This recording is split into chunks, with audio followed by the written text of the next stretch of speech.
Hi, Alex Recaps here. Today I am going to explain a movie called The Angriest Man in Brooklyn. A picnic in the best traditions of any happy family. She's gentle, caring, is calm and peaceful. Two joyful sons. At this moment it seems that further we will see the reverse side of that same happiness, and we will be shown a father tired of family problems in everyday life, and everything will go according to plan. But suddenly we are transferred 25 years into the future, tired and tense, with a blank look. Henry Altmann is on his way to see the doctor. By this time he hated a lot of things, topping the list were dog poop, car alarms, confusing parking signs, and other everyday little things. A taxi crashes into Henry's car. Our hero shows intemperance, tactlessness, rudeness towards the taxi driver, tension and hopelessness, and the soul of our heroes growing. At this time Sharon Gill, a former brilliant medical student, goes to work in public transport. She remembers her cat, who died 3 days ago. She is very depressed. The abrupt stop of the bus and the coffee of another passenger is already dripping down Dr. Gill's face, because of which Sharon emotionally crushed. Manuscript, hospital and crowd of patients waiting for examination. Sharon went with the flow, unable to change her life. When she was studying to be a doctor, she believed that she would save one patient after another. Then she did not know that medical care was helpless,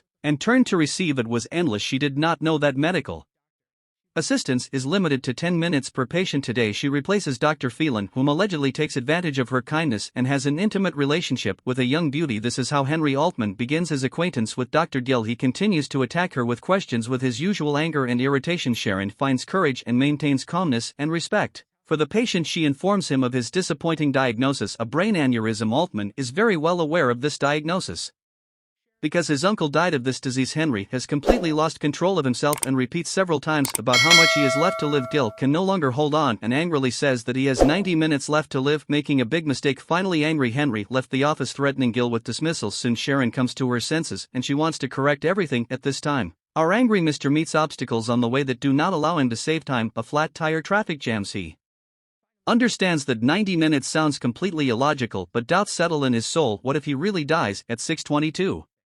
What to do now? Dr. Gill can't find a patient anywhere to correct her mistake. Speaking with her colleague, they recall that at the institute she was recognized as the most ethical doctor. So what happens to her? They both understand that she is threatened with dismissal, with deprivation of her license. Sharon realizes that her lover Dr. Fielding set her up by shifting responsibility for his patient, while he himself went on vacation with his family. Meanwhile Altmann rushes to work, meeting another Iran and wasting his time in the office of his partner, who is also a cousin, is negotiating with clients. Henry breaks their conversation and wants to know what they would do if they had 90 minutes left to live. Someone offered to burst into tears, someone would go to a Thai massage parlor, and the other offered to pray and make a good donation or shoot someone. One of those presents offers to go to his home, make love to his wife for the last time, and find happiness. After all, the main thing that we have is our family. Henry feels that it is the family that matters now, nothing more. He hurries home in the hope that now they will be able to get close to his wife. His brother expresses doubts about this because Henry's family has a difficult relationship and it is unlikely that this can be fixed in 90 minutes. That has been going on for 2 years. Altmann is adamant in his decision. At this time Sharon goes to Henry and finds out that Henry's illness is worsened and he can die at any second. He has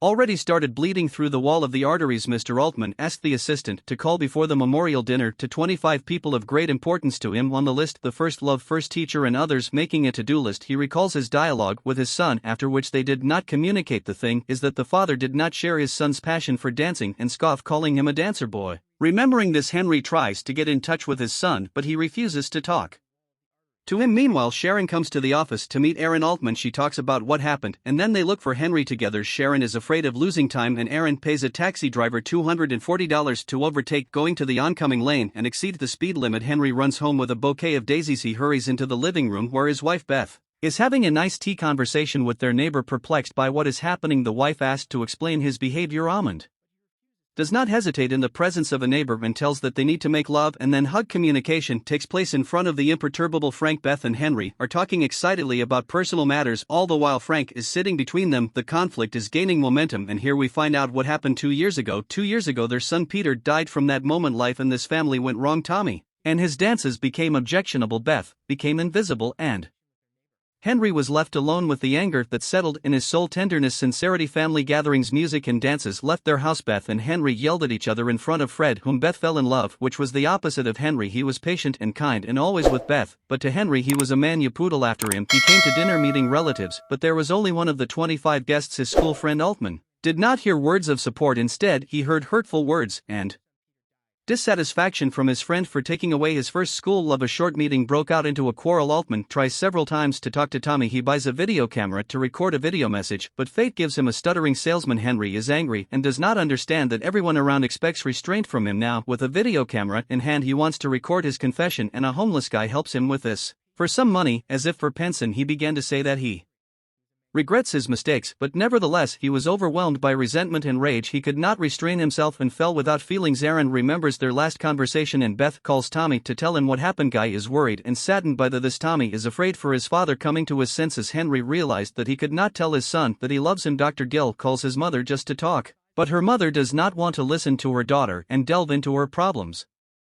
The mother is concerned only with for her well-being. Sharon hears Henry's voice from the videotape and asks the homeless man where her patient went. Now she knows that Mr. Altmann went to the Brooklyn Bridge to look at his life from above. You'll find Henry. He reminisces about the past time with Tommy and their dancing on this bridge. I was sure that we were waiting for his sentimental conversation and reconciliation. But Henry was a gamut. Dr. Sharon managed to tell about her mistake, but Henry was indifferent. He continued to move forward along the bridge. Thanks to 90 minutes I saw myself from the side, said Henry. The situation has reached its climax. Henry refused to take a step back, but he took a step forward. Sharon ran downstairs and saw the floating body of Henry. She swam after him and pulled him ashore. Fortunately, he came to his senses. After this jump, Henry seemed to feel at times slowed down, and occurred to him that life does not have to be a burden, that it is short, fragile, and unique.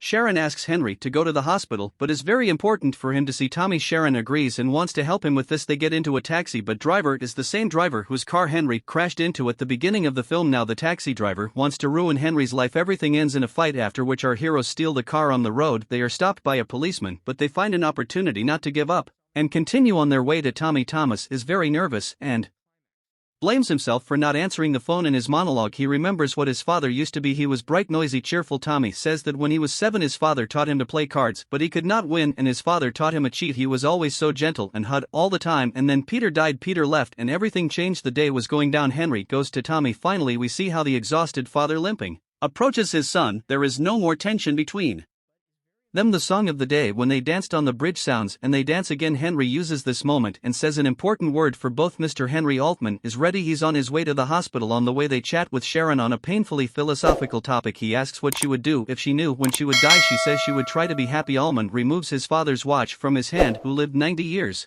and puts it in Sharon's hand, closing his eyes on her shoulder. Henry lived all this day and 8 more during these days. You managed to talk about everything with his wife at the last lunch, with his brother's sandwiches from a brown paper bag, and deceived his son by playing cards. He asks his son to write only the years of his life on the tombstone. During these 8 days he never lost his temper, not once. Only at the very end he sent death to hell. Then you begin to think about the family, and with these thoughts he left for another world. Sharon Gill did not return to her past life, and one day she quit her job. Pills and Dr. Feeling. During the summer she felt that she had kept her promise to Henry to be happy. In the last episode we see all the heroes of that day together on a pleasure boat. By the way, Henry is still with them in a brown paper bag. Beth scatters his ashes over the river. Hammering has found peace and confidence that he will always live in the hearts of those who loved him here. Movie ends. Thank you for watching and see you tomorrow at the same time.